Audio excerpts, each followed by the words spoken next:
এই যে কিছুমান আমাৰ মানুহ আছে যে বাহিৰৰ পৰা অহা কিছুমান ক্ষুদ্ৰ ক্ষুদ্ৰ ব্যৱসায়ীসকলক ইমান বেয়াকৈ বিহেভ কৰি থাকে নহয় ফ্ৰেণ্ড, কেতিয়াবা শুনি একদম ভাল নালাগে ফ্ৰেণ্ড কথাখিনি। তোমালোকে বাহিৰৰ পৰা আহিছা, বাহিৰৰ পৰা আহি কিনি আমাৰ মাথাৰ ওপৰত উঠিব খুজিছা বুলি এনি টাইম জোকাই থকা কিছুমান কথা ভাল নালাগে ফ্ৰেণ্ড, সেইকেইটা নকৰিব।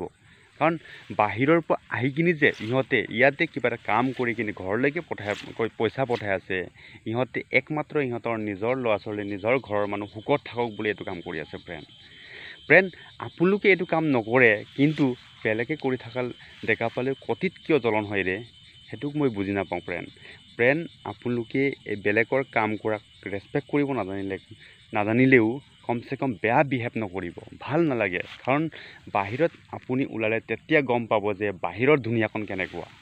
বাহিৰত আপোনালোকে চেন্নাই, কেৰেলা, মুম্বাই তাতে কিবা এটা কাম কৰিব গ'লেও তাৰে মানুহকেইটা এনেকুৱা নকৰে।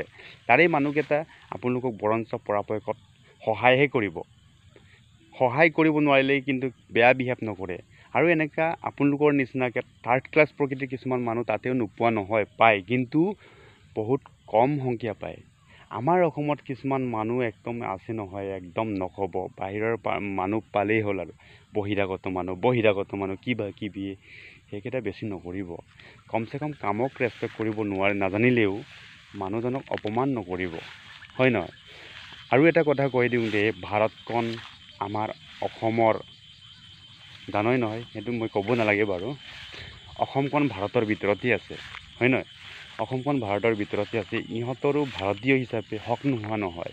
আপোনালোকে এই ডিভাইডেড বোলা কামটো কৰি নাথাকিব।